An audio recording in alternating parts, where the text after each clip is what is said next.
자, 교재 60페이지 볼게요. 2번 보시면 복합 개념의 부동산과 복합 부동산 차이점 봅니다.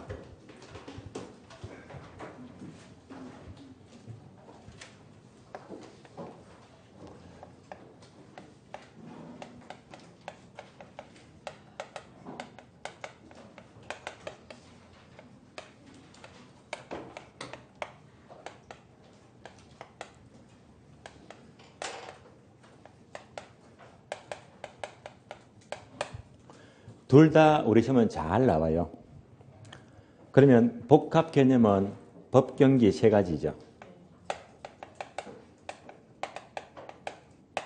자, 이 세 가지가 모두 포함된 부동산, 학에서의 부동산 개념입니다. 이미 공부했고요. 반면에 복합 부동산은 토지와 건물이 결합이 되었어요.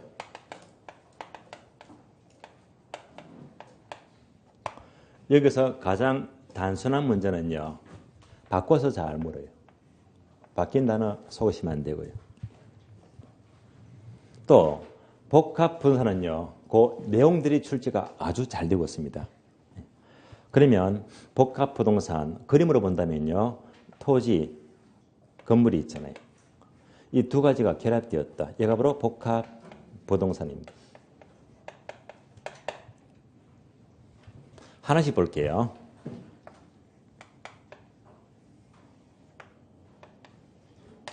토지 위에 건물이 있죠. 건물이 있는 땅, 이 땅은요, 낮입니까? 건부지입니까? 건부지예요.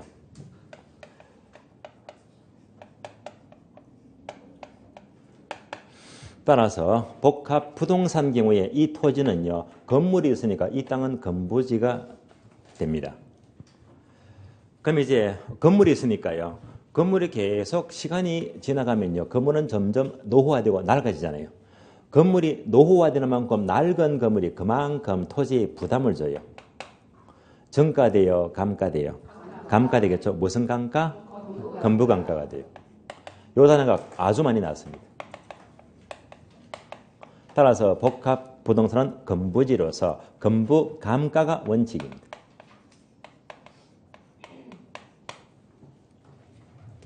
그러면 예외적으로 낡은 건물인데 오히려 땅값이 올라갑니다. 정가, 바로 건부정가가 돼요.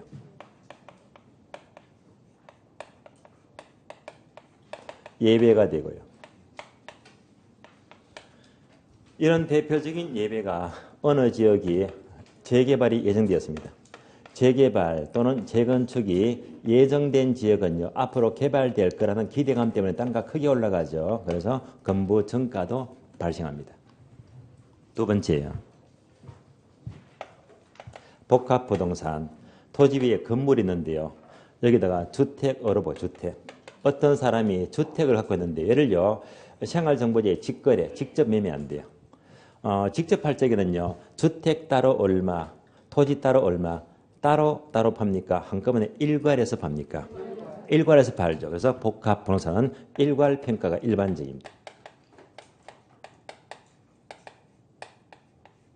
다음 단어를 꼭 기억하세요. 출제가 여러 번 되었으니까요. 다음 단어가 매우 중요합니다. 이것을 3방식과 연결합니다. 복합 부동산의 일괄평가는, 자, 3방식 중에서 어떤 방법을 평가하느냐? 바로 복합 부동산은 시장에서 얼마에 매매가 되느냐? 바로 거래 사례 비교법입니다.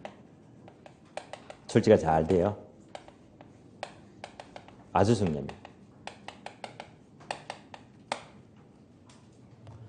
거래 사례법으로 평가하지. 자꾸 우리 시험은요, 여기다가 원가법 집어넣더라.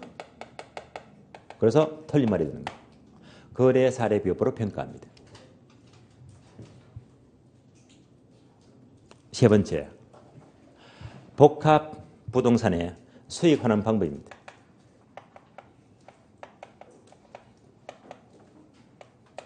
자, 수익 방식에서요, 수익하는 방법이 나와요. 우리 교재 볼래요? 교재는요, 545페이지 보시면 돼요. 545페이지 펴줍니다.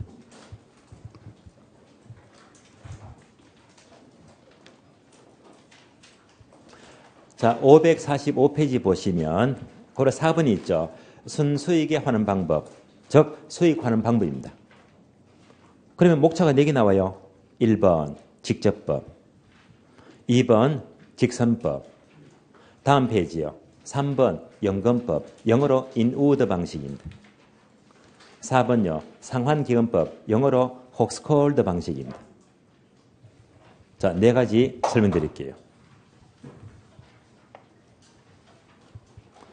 첫 번째가 직접법이 나와요.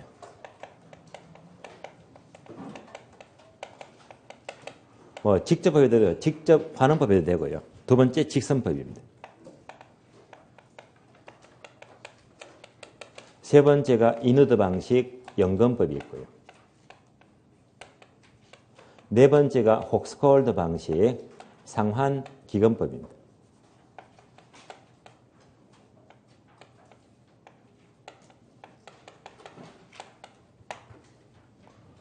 그러면 교재는요. 단어마다 박스 공식이 나와요. 공식이 주니까 공식은 시험에 절대 나올 수가 없어요. 그러면 여러분은 이 방법 4가지하고 원리만 아시면 돼요. 원리만. 더 이상 알려고 하지 마세요. 그래서 방법은 4가지인데 자, 직직연상 이렇게 암기하시면 돼요. 직직연상 4가지입니다. 그런데 우리 시험은 드디어 28회 작년 시험에서요. 직접 하는 법 얘가 그대로 출제되었거든요. 드디어 출제가 되고 있습니다. 지금부터 원리만 아시면 돼요. 원리는 충분히 따로 쉽거든요. 첫 번째 직접법이 뭐냐? 얘는요. 토지에 수익하는 방법 직접법만 씁니다. 토지. 나머지 직연상 3가지는요. 얘가 바로 복합부동산. 복합부동산에 수익하는 방법은 직연상 3가지를 씁니다. 이렇게 구분을 할 줄 알아야 됩니다. 왜 토지는 직접이 됩니까? 이유를 알자. 자, 토지는요.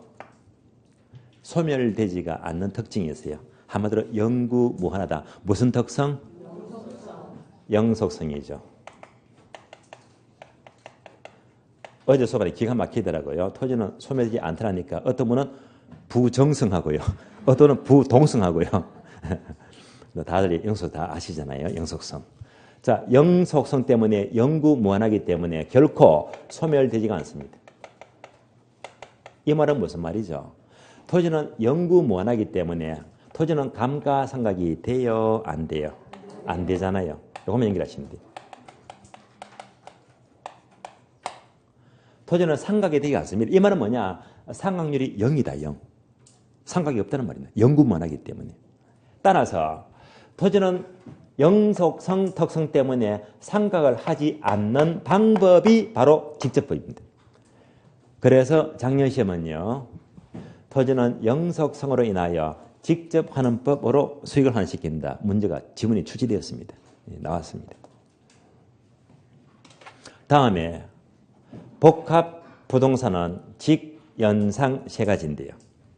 그럼 그림 볼까요? 이렇게 생겼잖아요. 복합부동산. 논리적으로 토지는 상각을 해요? 안 해요? 상각 안 한다. 그죠? 방금 봤잖아요. 건물은 상각한다? 안 한다? 한다. 건물은 언젠가 소멸되잖아요. 상각합니다. 이때 건물은 상각하더라. 요 차이가 직연상 차이점입니다. 요때 건물 시설이 뭘까요? 이에 따라서 방법이 달라지거든요. 만약 이 건물의 시설이 어장시설이다. 어장시설이면 연금법으로 수익을 환원시킨다라고만 연결하시면 돼요. 만약 이 건물 시설이 어장이 아니고 광산이다. 광산시설이면요. 상환기금법으로 환원시킨다라고 하시면 돼요. 그러면 어장도 아니고 광산도 아니고 나머지 모든 용도는 거의 직선법을 쓰게 됩니다. 예를 들어 볼까요? 자, 서울은요. 낮이가 많아요. 복합부동산이 많아요. 다 건물 다 지었잖아요. 거의가. 그런데 다 지었는데 이 용도 얘가요. 서울에 어장 없죠. 광산 없잖아요. 그럼 뭘 쓴다? 직선법 끝 요거예요. 그래서 대부분 복합분사는 이게 아니면요. 거의가 10중 8구는요. 직선법으로 수익을 환원시킨다. 이렇게 보시면 돼요. 결론 나왔죠. 토지는 직접법, 복합분사는 대부분 직연상이 있지만 직선법을 쓰더라. 이렇게 연결이 됩니다. 그래서 까다로운 모의고사는요. 또 이렇게 바꿔서 묻거든요. 토지는 직선법 틀린 말입니다. 토지는 생각 안 해요. 복합분산 직접법 바꾸면 틀린 말이고 앞으로 이제 지문들을 문제 풀이해서 경험을 하게 될 겁니다. 그래서 복합분산의 수익하는 방법은 직연상이 있는데 뭘 가장 많이 쓴다? 직선법을 가장 많이 쓰게 됩니다. 까지를 보시면 돼요.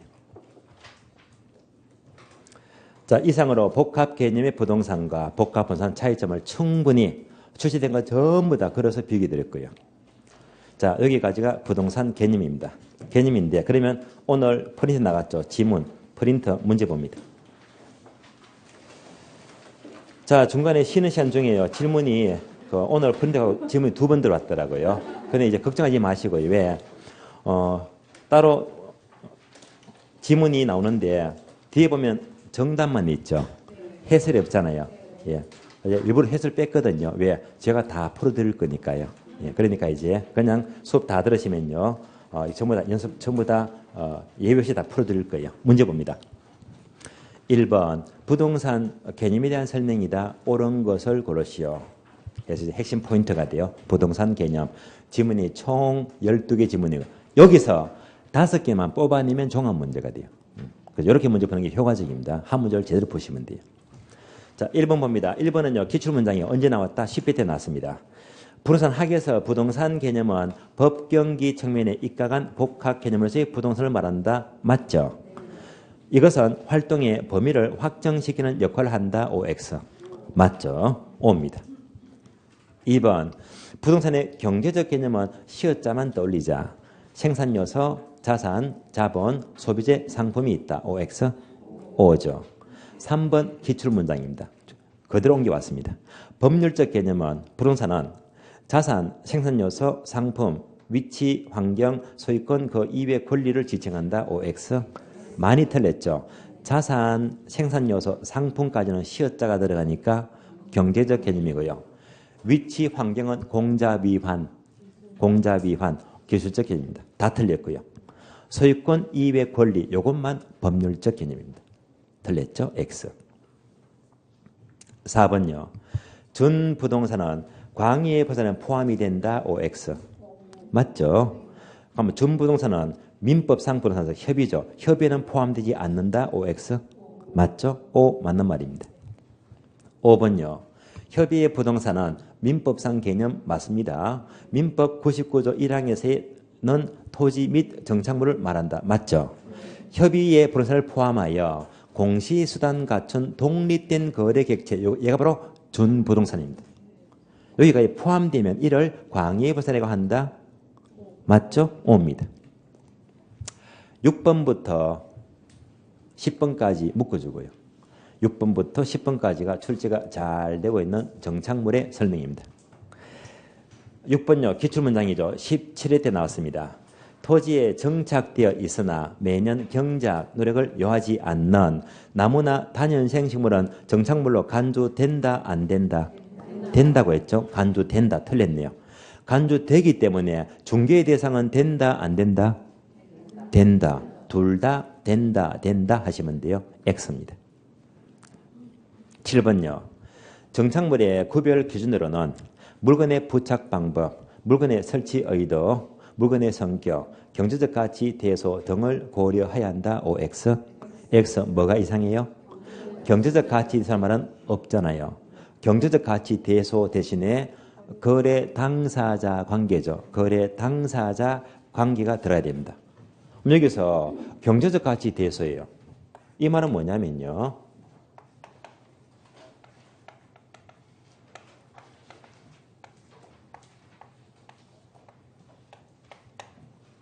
자, 값어치가 크면 부동산, 작으면 동산 이런 말은 없대 말입니다. 꼭 그렇지 않단 말이에요. 당연히 부동산은요, 값어치가 크니까 부동산이지만 가치가 작은 땅도 많잖아요. 그럼 우리나라에서 가장 가치가 큰 땅, 비싼 땅 어디 있죠?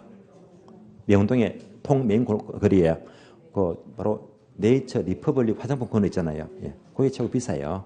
수년간 비싼데 공시지가가 평당 2억 넘어갑니다. 공시지가가. 그럼 거의 몇 배로 쳐야 되거든요. 엄청 비싸요. 그러면 가장 값어치가 적은 땅은요.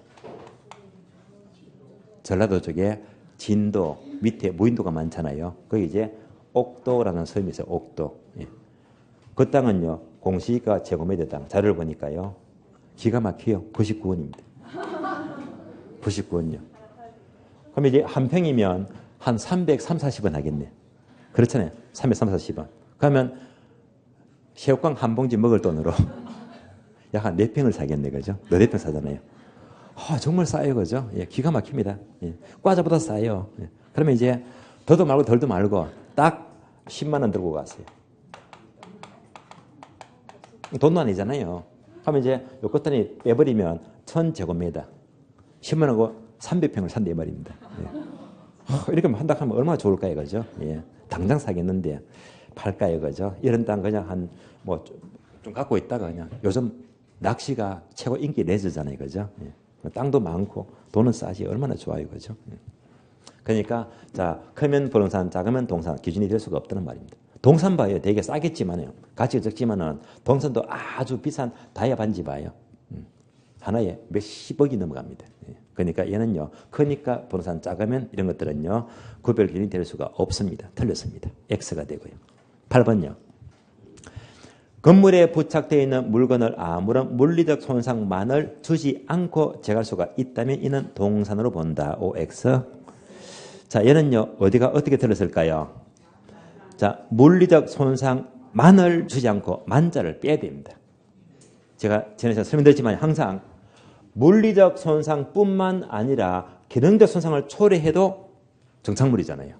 그래서 만자를 빼고요. 기능적 손상이 빠졌습니다. 따라서 물리적 손상뿐만 아니고 기능적 손상도 주지 않아야 됩니다. 그래서 틀렸습니다. X. 9번요.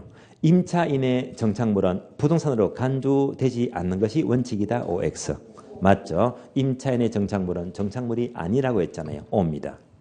10번요. 매도인, 매수인 관계에서 어떤 물건이 정착물인지 아닌지가 불분명할 때는 이는 정착물로 간주가 되면서 매도인의 것이에요? 매수인의 것이에요? 매수인의 것 맞죠? 그러나 당사자 간에 명확한 합의나 계약이 있을 경우에는 일반적으로 그 합의나 계약을 따라간다. 맞죠? O입니다. 11번요. 복합 개념의 부동산이란 협의의 부동산과 광의 부산을 합친 부산을 말한다. OX. 틀렸죠? 자, 협의와 광의를 합치면 무슨 부동산?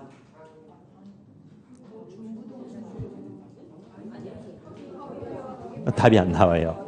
자, 협의하고 광의하고 합치면요.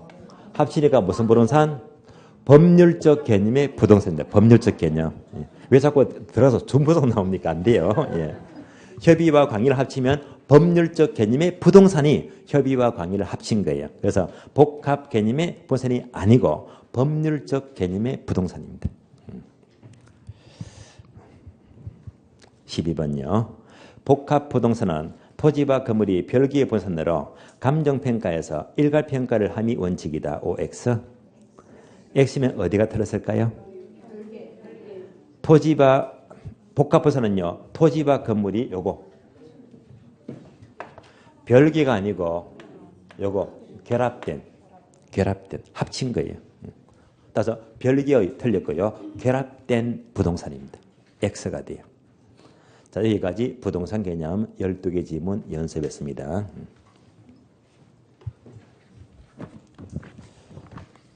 자, 그러면 이번 시간은요. 61페이지 이어서 목차 02번 부동산 분류 보겠는데 분류도요. 생각보다 출제가 거의 한 문제가 늘 나왔습니다. 1번 토지의 분류 볼게요.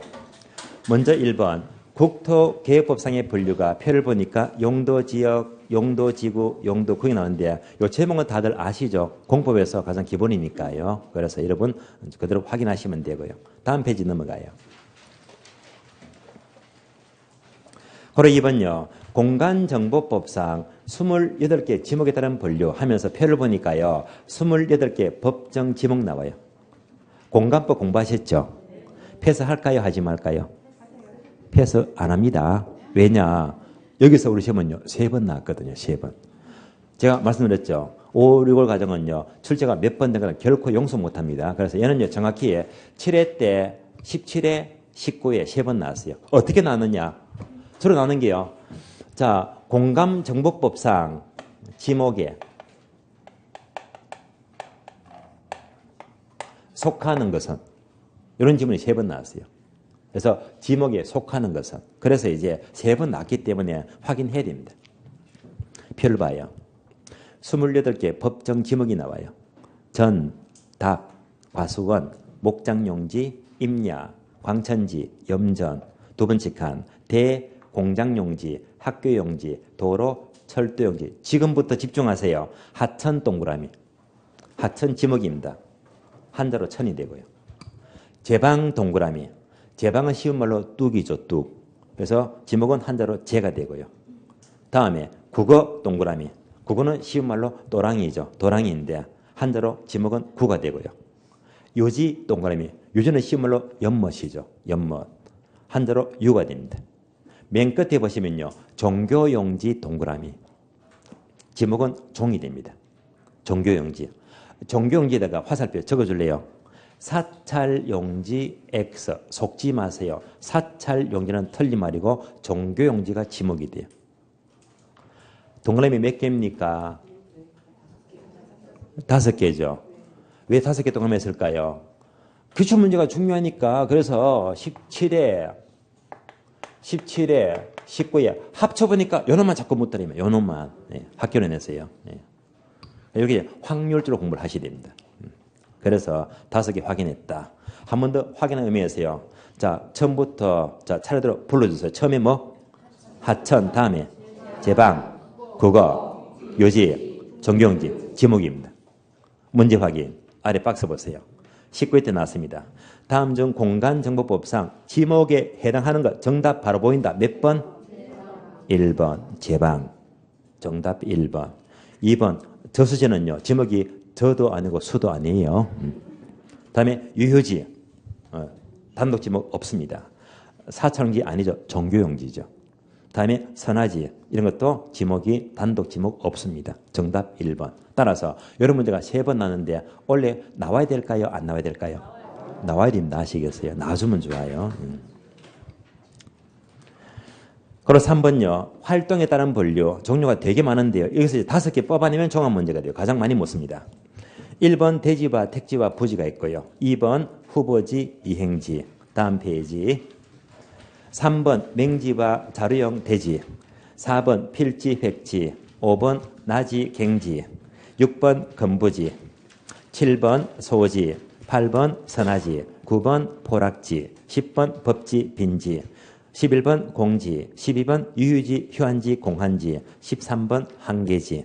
여기까지 단어가 골고루 출제가 되고 있습니다. 처음부터 볼게요. 1번부터 보게 되면요.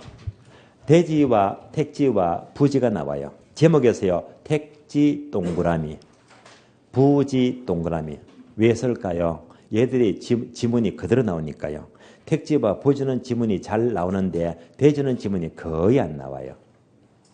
지금부터 이 3개 단어는요. 이렇게 비교하시면 돼요. 비교합니다.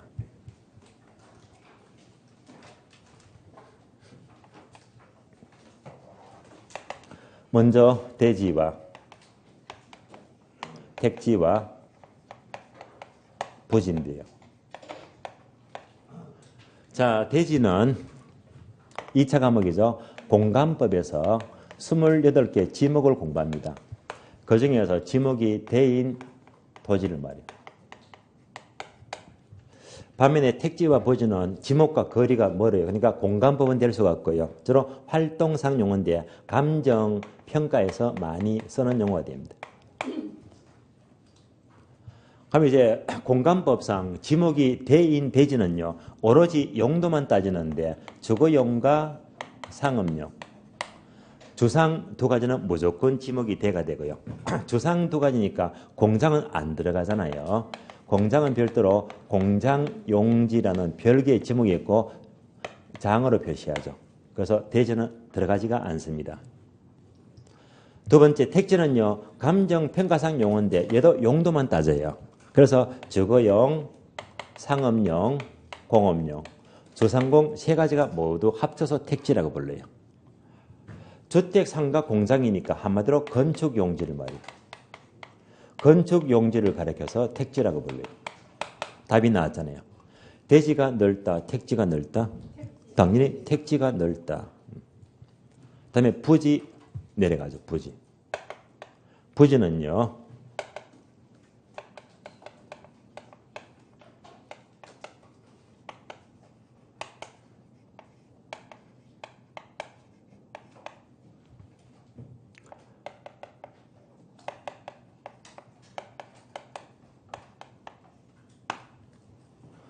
어떤 용도로 제공된 바닥 토지, 한마디로 바닥에 깔린 땅, 바닥 토지는 모두 부지가 돼요.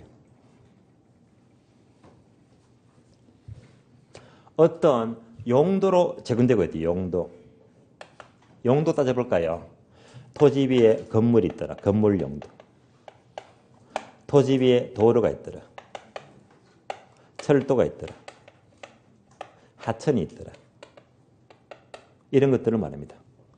그래서 건물 밑에 깔린 땅 그대로 뭐 건물 부지, 도로 밑에 깔린 땅 도로 부지, 철도 밑에 깔린 땅 철도 부지, 하천 밑에 깔린 땅 하천 부지만 붙여주면 돼요. 얘가 바로 부지가 됩니다. 건물이 있죠.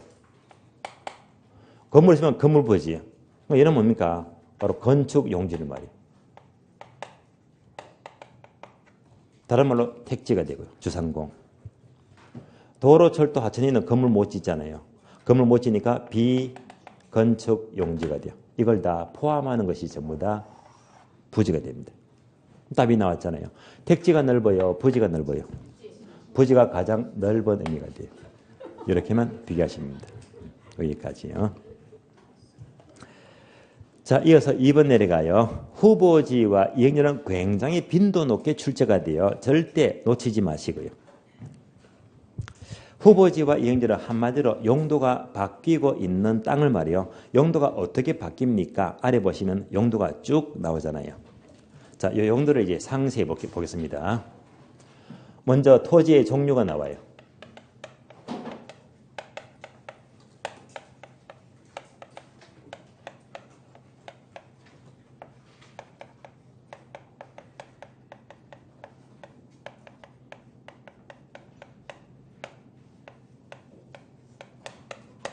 자, 종류 한문으로 썼어요. 한문으로 알아야 됩니다. 종류하게 되면 크게 종별이 있고요. 종별. 다음에 유형이 나와요.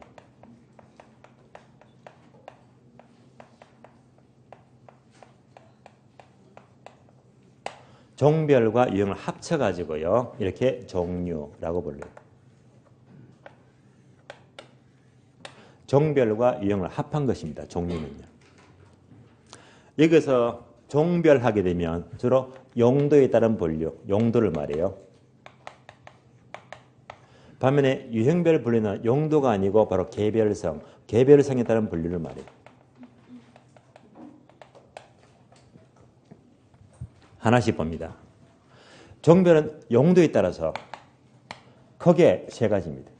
이제부터 책을 보시면 돼요. 택지지역이 있죠. 농지지역이 있고요. 임지지역이 있습니다. 이렇게 크게 나누니까 대분류가 되고요. 이렇게 대분류 상호 간에 서로 용도가 바뀌어요. 이렇게 용도가 바뀐대요. 이렇게 바뀐대요. 이렇게 바뀌는 용도가 바로 후보지가 됩니다. 따라서 후보지는요. 대분류 간의 용도가 바뀌고 있는 토지를 가리키고요. 그럼 이 그림 보니까요. 후보지는 항상 용도가요. 상하 이동이다. 좌우 이동이다. 상하 이동. 이렇게 상하 이동이 무조건 후보지입니다. 상하 이동. 다음에 표를 보니까 택지는 다시 용도가 세 가지로 세분되고 있죠. 그래서 주거지역, 상업지역, 공업지역 이렇게 나눠지고요. 농지지역은 다시 전지지역, 답지지역, 과손지역. 임지지역은 다시 용재림지와 신탄림지로 세분됩니다. 얘가 바로 세분된 분류, 소분류가 되고요. 자, 이렇게 용도가 바뀌어요. 주상공끼리 서로 용도가 바뀐대요. 전답과끼리 서로 용도가 바뀐대요. 용신끼리 용도가 바뀌는 이렇게 바뀌는 땅이 바로 이행지입니다. 즉 소분류 간의 용도 변경입니다. 얘는 한마디로 상하 이동이다. 좌우 이동이다. 좌우 이동. 그래서 상하 이동이 대분류, 좌우 이동은 소분류. 그래서 우리 시험은요, 이 자체가 시험 지문인데 가장 잘 나오는 게 이렇게 바뀌는데요. 농지가 택지로 바뀐다. 상하 이동이죠. 그러니까 후보지가 되고요. 주거지가 상업지로 바뀐데 좌우 이동 무슨 땅? 이행지다. 이렇게 바로 판단하시면 돼요. 이럴 수도 있잖아요. 전지가 주거지로 바뀔 수 있잖아요. 얘는 무슨 이동? 상하 이동. 무슨 땅? 후보지. 또 용재림지가 전으로 바뀐대요. 무슨 이동? 상하 이동, 후보지. 아직까지 요 지문까지는 한 번도 안 나왔어요. 안 나왔습니다. 후보지 이행지 보았고요. 다음에 유형별 분류는 바로 용도가 아니고 개별성인데요. 개별성은 토지마다 개별 형태가 전부 다 달라지더라. 어떤 땅은 나지가 있는 거 아니에요. 어떤 땅은 건부지가 있고요. 어떤 땅은 꽉 막혔다. 맹지가 있고요. 어떤 땅은 고압선이 있다. 선화지. 어떤 땅은 삼각형이다. 삼각지가 있고요. 뭐 등등등 많습니다. 모두가 유형별 분류가 돼요. 다시 연결합니다. 종별은 용도에 대한 분류 말이에요. 종별은 용도니까요. 항상 종별하면 용도가 붙으면 무조건 뭐 용도지역, 지역자가 붙어요. 무슨 분석? 지역 분석입니다. 따라서 종별 분석은 한마디로 지역 분석과 똑같은 말입니다.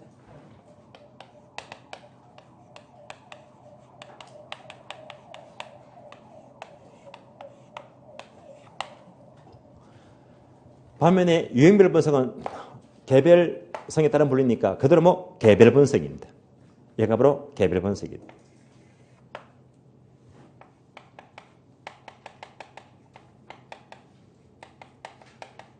결국 부동산의 종류를 분석한다는 것은 바로 지역 분석과 개별 분석을 한다는 말입니다. 그러면 지역 분석과 개별 분석은 아마 지난주 공부했잖아요. 털 다 잡아드렸고요. 지역 분석의 대상 지역 세 가지가 뭐였더라? 인근지역, 유사지역, 동일수거권, 동수가였어요. 따라서 지역 분석은 인근, 유사, 동수를 파악하는 것이 지역 분석의 대상이 되고요. 다시 지역 분석은 뭘 따지더라? 용도. 용도가 주거지역, 상업지역, 공업지역, 농업지역, 임업지역. 용도가 바뀔 수 있죠. 그러면 뭐 후보지와 이행지도 지역 분석에 포함된다는 말입니다. 얘가 다 지역 분석입니다.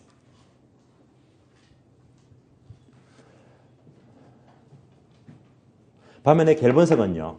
토지 하나하나, 건물 하나하나 따로따로 분석하죠. 개별 분석입니다. 그럼 항상 지역 분석에 영향을 받으면서 개별 분석이 필요하다고 했잖아요. 또 지역 분석은 표사를 파악합니까? 최사를 파악합니까? 표사, 표준적 사항입니다. 따라서 표사를 판정하면 그 결과 가격 수준이 나와요? 가격이 나와요? 가격 수준이 나와요.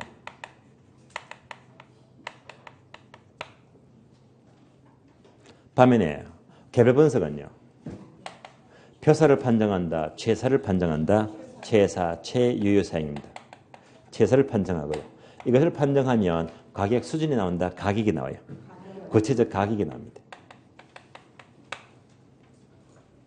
다시 지역 분석의 대상은 크게 인근 지역 유사 동수가 있는데 주로 이제 인근 지역은 우리 동네죠. 대상 토지가 속한 지역인데요. 이런 인근 지역은요. 인근 지역은 고정적입니까? 항상 변화합니까? 예? 길동이 5년 전 현재 똑같습니까? 아니잖아요. 뭐 고정적이다 변화한다? 변화하죠. 인근지역이 변하더라. 5단계 안개했다. 어떻게? 다 안개했는데 안 돌아서 그래요. 예. 성, 숙, 쇠, 천, 악. 인근지역의 수명 사이클 성, 성장기, 숙, 성숙기, 쇠, 쇠퇴기, 천, 천이기, 악, 악화기 해서 항상 인간지역은 성숙, 쇠천, 악 변한다. 이게 전부가 뭐 지역 분석입니다. 지역 분석. 인근지역 지역 분석입니다. 다시 개별 분석은요. 토지 하나하나, 건물 하나인데 건물은 나이를 먹잖아요. 건물이 나이를 어떻게 먹어요? 5단계 암기했다. 전신, 건물의 수용사이클 전신, 안노완. 예. 전신, 안노완.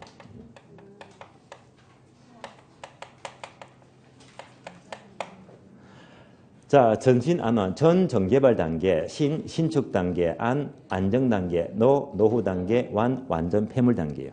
그러니까 건물 하나를 분석한다. 요거 분석하는 게 얘는 바로 개별 분석입니다. 결국 성숙, 세천학 분석은 지역 분석이고 전신, 안노 분석은 개별 분석인데 얘는요. 따로따로 아무런 관계가 없는 게 아니고 이미 지역 분석의 영향을 받으면서 개별 분석이 필요하잖아요. 항상 영향을 받습니다. 성숙, 세천학 영향을 받으면서 전신, 안노 분석을 해야 됩니다. 그래서 어느 지역이 처음 개발된다. 성장기잖아요. 이때 건물은 뭐죠? 신축하지, 신축. 영향받으면서 건물을 신축하잖아요. 그다음에 성숙기에 지역이 성숙이 되었다. 이가 뭐죠? 지역이 안정이 되었잖아. 그러면 건물도 안정이 된다 말입니다. 이거로 지역 분석과 이런 관계를 말이에요. 다음에 지역이 쇠퇴합니다. 쇠퇴. 이때 뭐하죠? 건물은 노후화 된다. 따라서 여기서 뭐가 필요하지? 여기서부터 재개발이 필요하고 재개발. 재개발 하죠. 검토하기 위해서는 건물의 교체를 검토하자. 항상 이런 영향을 받으면서 얘가 이루어진다. 그래서 이제 이 종류를요, 지역 분석, 그리고 다 끄집어내고요. 또 이제 이런 변화 단계까지 모두 연결해서 총체로 연결해서 보았습니다. 결국 후보지와 이행전은요, 용도가 바뀌는 땅인데 종별 분석입니까? 유형 분석입니까? 종별 분석이죠. 그러니까 종별 분석이면 무조건 어떤 분석? 지역 분석이 들어가니까 바로 후보지와 이행전은 지역 분석에 들어가더라. 그래서 지역 분석에서 이 문제가 출제가 굉장히 잘 되고 있습니다. 지역 분석에서. 따라서 정리해서 본다면 첫 번째, 근거. 후보지와 이행전은 용도가 바뀌는 땅이죠. 용도가 바뀌니까 용도의 다양성, 특성 때문입니다.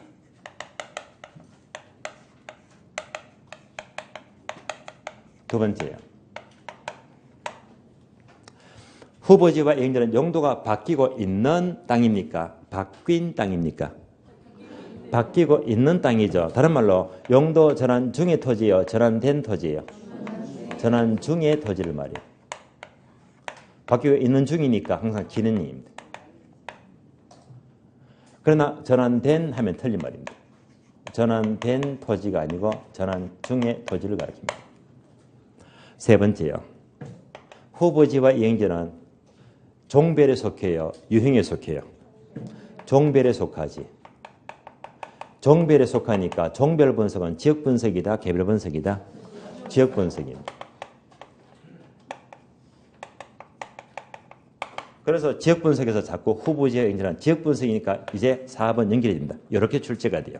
따라서 네 번째. 바로 성숙도예요.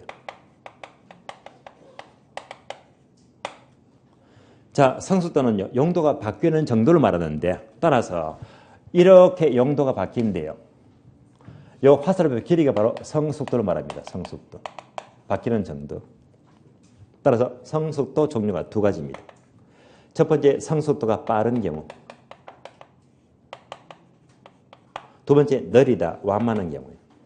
얘가 출제가 아주 잘 되고 있습니다. 성숙도가 빠른 경우는요, 현재가 중요해요, 장래가 중요해요. 장래. 전환 전이다, 전환 후다. 전환 후가 중요하죠. 그래서 장래 용도를 중시합니다. 그다음에 성숙도가 완만하다면 현재가 중요해요, 장래가 중요해요. 현재. 전환 전이다, 전환 후다. 전환 전. 현재 용도를 중시합니다. 여기서 가장 출제가 잘 되는 게요, 늘 이렇게 잘 묻잖아요. 따라서 성숙도가 완만한 경우에 전환 후 하니까 틀리더라. 이렇게 보시면 돼요. 따라서 후보지 연결을요, 처음부터 끝까지 전부 다 걸어서 한 번 더 입시적으로 공부를 했습니다. 그러면 문제 확인, 문제 봐요. 오늘 프린트입니다.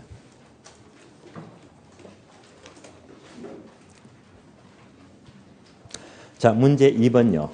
2번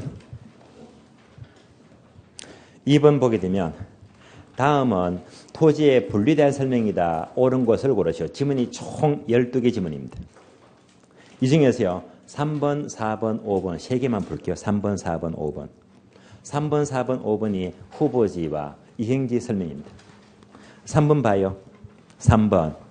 주거지역에서 상업적으로 바뀌고 있는 중의 토지는 상하 이동이다, 좌우 이동이다.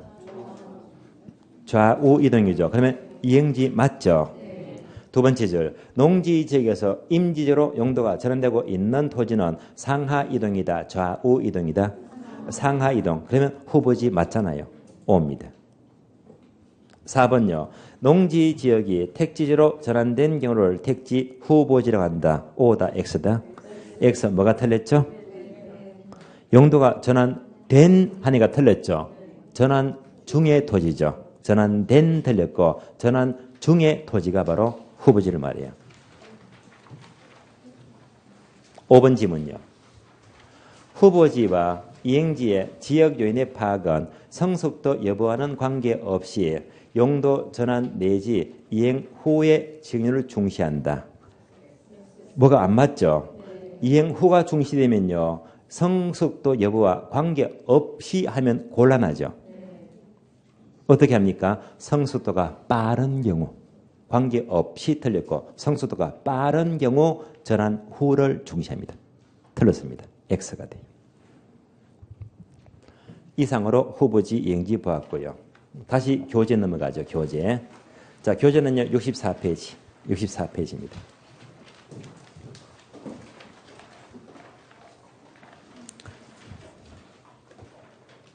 3번 볼게요. 3번. 맹지와 자료용 토지, 자료용 대지를 봅니다. 그림으로 확인합니다.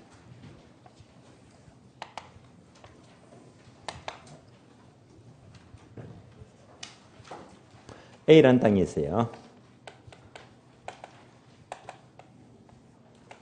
B라는 땅이 있어요. 자, A 땅은, A 땅을 잘못 그렸네요. A 땅은요, 꽉 막혔어요. 얘가 무슨 땅? 맹지. 입구가 좁아요. 이런 땅은 무슨 땅? 자료용 토지죠. 자료용 대지가 돼요. 자료용 대지. 그래서 이 차이점은요, 결국 항상 건축 여부, 꽉 막히면요, 건물 못 짓죠. 건축 불가능입니다.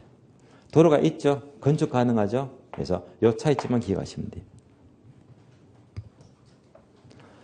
자, 여기까지 보고요. 4번 필지 획지부터는 쉬었다가 다음 시간에 보도록 하겠습니다. 쉬겠습니다.